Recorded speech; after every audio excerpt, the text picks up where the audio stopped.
যারা অমুসলিম জাহান্নাম তো তাদেরই জন্য, কিন্তু মুসলমানদের মধ্যেও এরকম বহু হতভাগা বহু কপাল পড়া মানুষ আছেন যারা তাদের কৃতকর্মের কারণে জান্নাতে যাওয়ার সৌভাগ্য থেকে বঞ্চিত হবেন, তারাও জাহান্নামে যাবেন।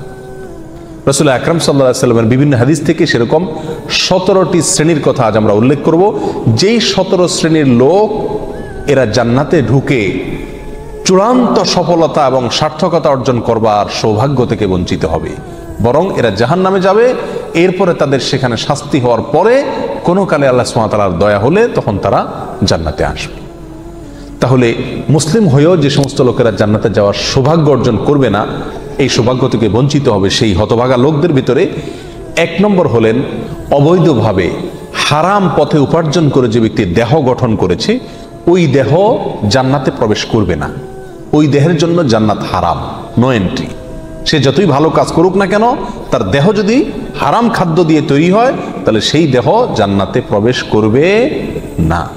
নাম্বার 2, আত্মীয়তার সম্পর্ক ছিন্নকারী ব্যক্তি, যেই কোনো অজুহাতেই হোক না কেন, নিজের ভাইয়ের সাথে, নিজের বোনের সাথে, মায়ের সাথে, বাবার সাথে, ফুফুর সাথে, চাচার সাথে, মামুর সাথে, খালার সাথে, চাচাতো ভাই বোনের সাথে, ফুফুর সাথে সংশ্লিষ্ট যারা আছে তাদের সাথে, এক কথায় রক্ত সম্পর্কীয় যত আত্মীয় আছে তাদের সাথে, এবং কি শ্বশুরবাড়ির লোকজন আছে, কোনো যুক্তিসঙ্গত কারণ ছাড়া তাদের সাথে আপনি সম্পর্ক ছিন্ন করলেন।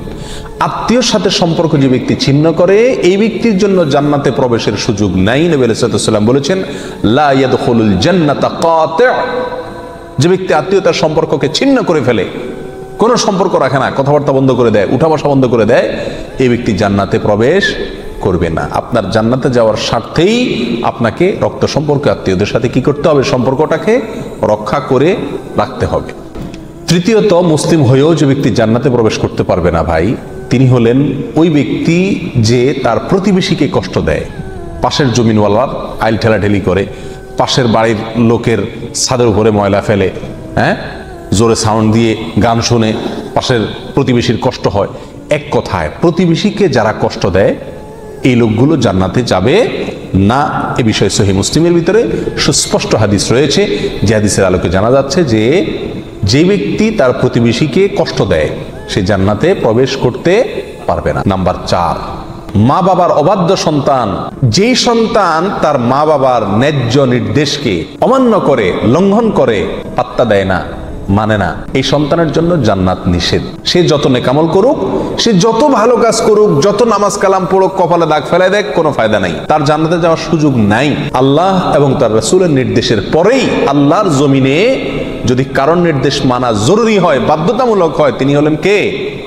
মা এবং বাবা। অযৌক্তিক কিছু করতে বললো সেটা মানা যাবে না, কিন্তু যুক্তিসঙ্গত যত নির্দেশ করবে সেটা আপনাকে মানতে হবে। নাম্বার 5, অশ্লীল ভাষায় কথা বলে, যে গালিগালাজ করে, যে কথায় কথায় আজে বাজে মন্তব্য করে এবং উগ্র মেজাজি, মানুষকে সবসময় দমায় রাখার চেষ্টা করে, দাবায় রাখার চেষ্টা করে, কখনো মানুষকে পাত্তা দেয় না, সাইড দেয় না, সবসময় সেই উপরে থাকার চেষ্টা করে, গোয়ার কিসিমের লোক যেটাকে বলা হয়। স্পষ্টভাবে হাদিসের ভিতরে এসছে যে এই শ্রেণীর লোক কি করবে না? জান্নাতে যাবে না। সুনান আবু দাউদ এবং অন্যান্য হাদিসের কিতাবে হাদিস রয়েছে। 6 নম্বর হলেন সে সমস্ত শাসকেরা, সেই সমস্ত নেতারা যারা তাদের প্রজাদেরকে, যারা তাদের অধীনস্থ লোকদেরকে ধোঁকা দেয়। আজ দুনিয়ার কয়জন শাসক এর থেকে বাঁচতে পারবে সেটা আল্লাহ ভালো জানেন। বলেন একটা, করেন আরেকটা, নির্বাচনের আগে ওয়াদা করেন একটা, ধোঁকা দেন, পরে আর সেটা পালন করেন না।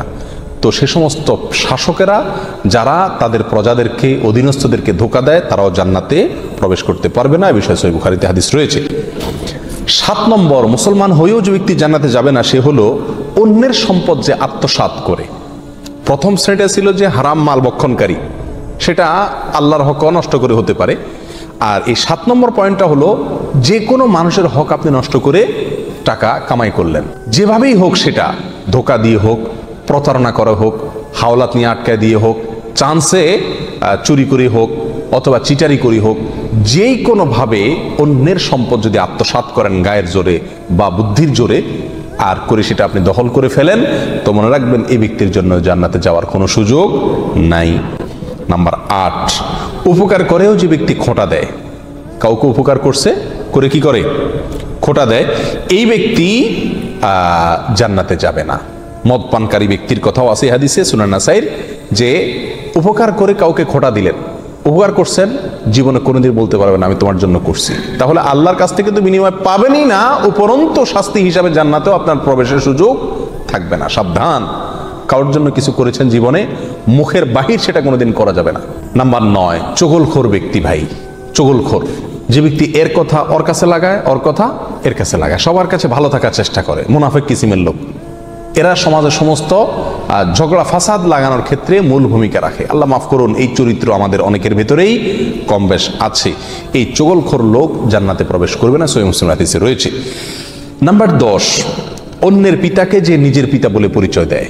অনেক পালক পুত্র আছে নিজের জন্মদাতা বাবাকে বাবা হিসাবে পরিচয় দেয় না, যে লালন পালন করে তাকে বাবা হিসাবে পরিচয় দেয়। তো অন্যের পিতাকে যদি নিজের পিতা হিসাবে পরিচয় দেয়, এই ব্যক্তিও জান্নাতে প্রবেশ করবে না, এবং সহিহ বুখারীতে হাদিস রয়েছে, যদিও সে কি হয়, মুসলমান হয়। নাম্বার 11, অহংকারকারী, গর্বকারী। যে ব্যক্তি খুব অহংকার করে, দাম্ভিকতা দেখায়, অহমিকা দেখায়, প্রদর্শন করে, অথবা মনে মনে নিজেকে খুব বড় মনে করে, এই কপাল পড়া যত ভালো মানুষই হোক, সে মুসলমান হয়েও কি করতে পারবে না, জান্নাতে যেতে পারবে না। নবী আলাইহিস সালাম বলেছেন, যার অন্তরে বিন্দু পরিমাণে, সরিষার দানা পরিমাণে বা অনুপরিমাণে অহংকার আছে, এই ব্যক্তি জান্নাতে প্রবেশ করবে না।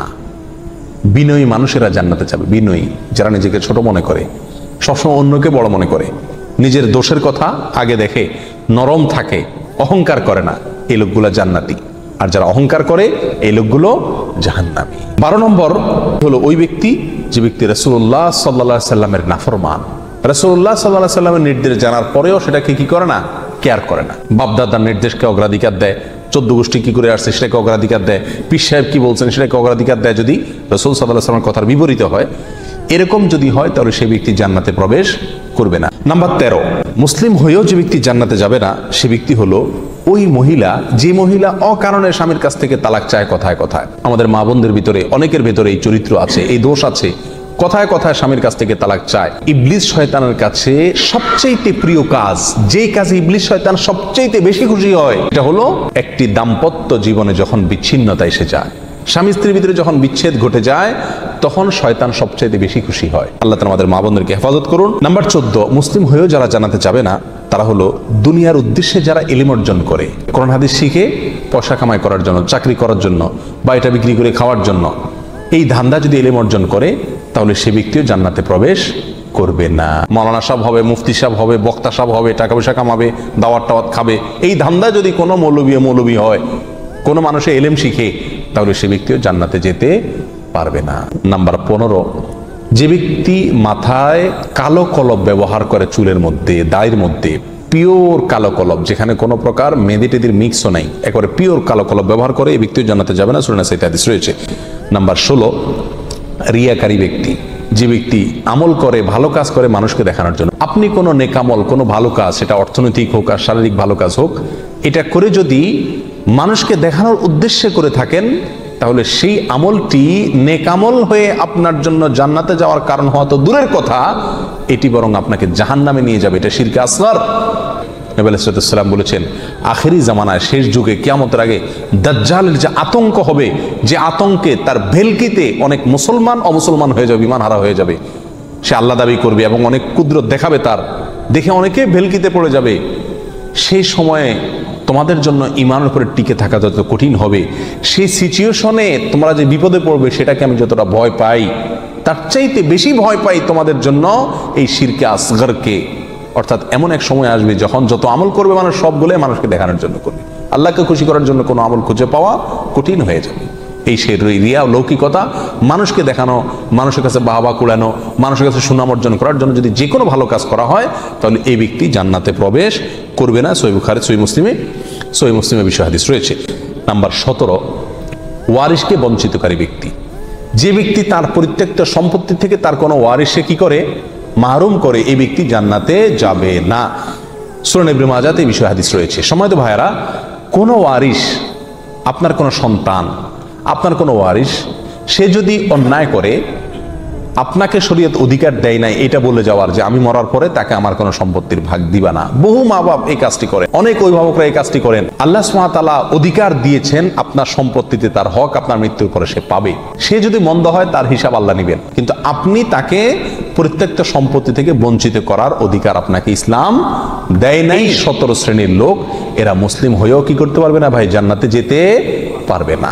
এর ভিতরে বেনামাজি, তার কথা তো বলাই বাহুল্য, কারণ ইচ্ছাকৃত নামাজ যদি ত্যাগ করে সব সময়, তাহলে তো ওলামা একরামের অনেকের মতো সে মুসলমানই না। আমরা এখানে বলেছি যে মুসলমান 5 ওয়াক্ত নামাজ কালাম পড়ে এর পরেও জাহান্নামে যাবে যারা, তারা হলো 17 শ্রেণীর লোক।